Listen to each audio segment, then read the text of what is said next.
Salut tout le monde, j'espère que vous allez bien. Aujourd'hui on se retrouve dans une nouvelle vidéo et on se retrouve pour le book haul du mois de mai. Clairement, j'ai quand même pas mal acheté, mais c'est quand même raisonnable. Par rapport à certaines personnes, c'est quand même raisonnable puisque j'ai acheté 7 livres au mois de mai et ça faisait longtemps que j'avais pas acheté autant de livres en un mois, donc voilà. Je vais donc commencer par vous présenter mon seul livre en anglais, mais pas des moindres, parce que je sens que je vais galérer. C'est Fourth Wing. Alors, il est en anglais et je l'ai trouvé en poche. En fait, c'est un format entre le poche et le grand format. Et juste cette couverture est trop jolie. Bon, c'est superficiel, mais franchement, elle est trop jolie. Elle change des couvertures un peu dorées. Parce que ça c'est le tome 1, donc je me demande à quoi elle ressemble la couverture du tome 2. Mais bon voilà, donc je sens que je vais galérer, ça va être ma première romantasy en anglais, sachant que maintenant j'ai un petit peu peur parce que j'ai lu People We Meet on Vacation et j'ai galéré à la lecture. Et c'est de la littérature contemporaine, en plus c'est de la romance, donc un genre quand même écrit d'une manière assez simpliste en général. Je sais pas si c'est le cas vraiment pour People We Meet on Vacation, j'ai pas la prétention de dire que je sais, mais disons que par exemple les livres d'Ali Hazelwood c'est assez simple, c'est avec un vocabulaire assez commun pour que je puisse comprendre à peu près tout. People We Meet on Vacation, il y a eu beaucoup de fois où j'ai dû chercher du vocabulaire. Là je pense que je vais galérer. Je pense, peut-être pas, mais je pense que ça relève plus de l'utopie que de la réalité, donc Fourth Wings, voilà. Ensuite, et pas des moindres, je peux vous le garantir, parce que j'ai acheté le tome 2 du sang et de la cendre, et le sang et la cendre, j'ai adoré, de Jennifer El Armentrout, je pense que ça se dit comme ça. Mais bon, elle a trop. J'ai adoré le tome 1, je l'ai dévoré, pourtant c'est une bricasse. J'ai adoré, donc j'ai acheté dans la foulée le tome 2, sauf que je pense attendre pour enchaîner, parce que le tome 4 en grand format vient de sortir et le tome 3 en poche vient de sortir.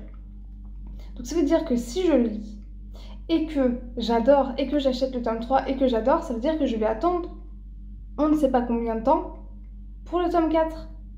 Et ça, je suis pas trop d'accord. Donc je pense que je vais attendre que le tome 4 sorte, si j'arrive à attendre, pour lire la suite. Enfin pour lire donc le tome 2 et le tome 3, sachant que j'ai toujours pas le tome 3 en ma possession, mais qui me fait de l'œil. Voilà. Voilà. Et c'est un tome 2, donc je vais pas vous faire le résumé. Fourth Wings, je me rappelle pas trop du résumé. Je sais que c'est avec des dragons. Mais à part ça, j'ai pas très envie en fait de relire le synopsis. Ensuite, Les Victorieuses. Les Victorieuses de Laetitia Colombani que j'ai lu. J'ai beaucoup aimé. J'ai beaucoup aimé. C'est pas un coup de cœur, mais j'ai vraiment adoré ma lecture. Je continue doucement dans les livres de Laetitia Colombani.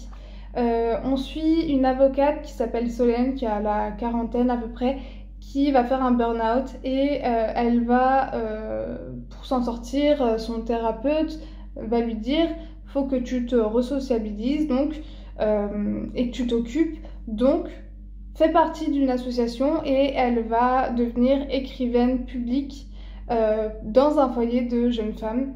Et en fait, elle va découvrir des parcours de personnes, de jeunes femmes, et en fait ça va lui redonner foi en la vie, tout ça, et c'est vraiment très beau, c'est toujours très bien fait, très bien écrit, c'est très humain, ça t'apprend l'humilité, donc voilà, bref, j'ai adoré. Ensuite, ça c'est un livre que j'ai acheté, déjà j'avais envie de l'acheter parce que la plupart des livres qu'on va retrouver ici, c'est des livres que j'ai parlé dans ma vidéo, des livres qui me faisaient envie, des sorties qui me faisaient envie. Donc bon, ça c'est pas une sortie, mais j'ai parlé des livres en général que je comptais acheter, ou en tout cas qui me faisaient vraiment beaucoup d'œil et que je risquais d'acheter.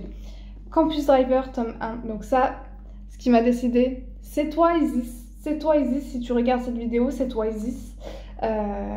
Elle est en train de les relire, tu es en train de les relire, et tu m'as décidé, et j'ai hâte de m'y mettre. Je me rappelle plus exactement de quoi ça parle. Je sais que c'est de la romance, que c'est des... Il me semble que c'est des frères qui ont un business de ramener des gens. Bref. Mais ça a l'air bien, juste cette couverture, elle est immonde, on est d'accord. Elle est trop moche. Mais c'est cool. Mais ça a l'air vraiment cool. Ensuite, une sortie du mois de mai. Super bien, merci, de Aisei Monica. Aux éditions 10-18. Juste, déjà, cette couverture, je la trouve trop jolie. Je la trouve vraiment, vraiment trop jolie. Et ça parle de Maggie qui est en plein divorce. Et en fait, son mariage a duré que 608 jours, donc 1 an et demi. Un peu plus d'1 an et demi. Et on va la suivre dans tout ce cheminement, dans ce qu'est le divorce. Et en plus, elle va divorcer jeune, donc elle va remettre toute sa vie en perspective. Et ça a l'air vraiment, vraiment pas mal, ça a l'air vraiment bien.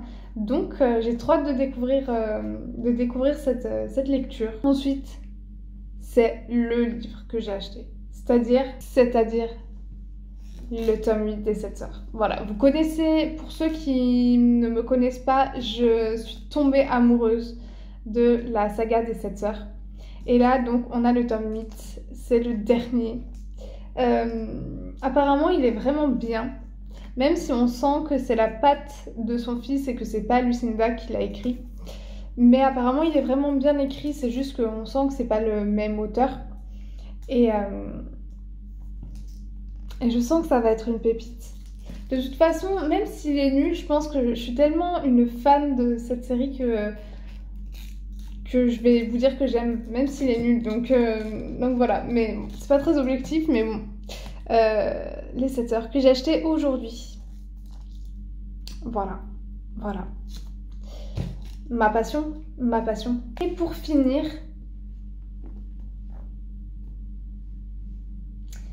pas le tome 3, mais en plus, je crois que c'est présenté comme un tome 3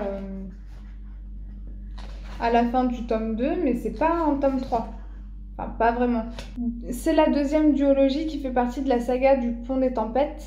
Donc, le Pont des Tempêtes et la Reine Traîtresse sont une duologie. Ça a été des coups de cœur, vraiment, pour moi. J'ai découvert la romantasy avec ces livres. Donc, vraiment, je vous les conseille. Moi, j'ai beaucoup aimé. Reine et Lara. Et j'ai bien aimé. Je trouve que c'était vraiment haletant. Surtout le Pont des Tempêtes, c'était... Voilà, je pense que j'ai préféré le Pont des Tempêtes à la Reine Traîtresse, même si la Reine Traîtresse ça a été un coup de cœur, donc voilà. Mais ceux qui ont lu le début du tome 2, vous savez, bref. Lisez le Pont des Tempêtes si vous voulez vous laisser tenter par une romantasy. Je dirais pas par une bonne romantasy parce que j'ai pas trop de recul, mais voilà, moi j'ai beaucoup aimé. Et donc là, c'est le premier tome de la deuxième duologie, donc l'héritier insoumis, où on suit le frère du personnage féminin principal, donc le frère de Lara. Voilà. Et je pense que je vais le dégommer cet été. J'ai hâte. J'ai hâte. Mais ouais, je sais pas, ça a l'air trop bien. Et j'espère qu'on va retrouver nos personnages.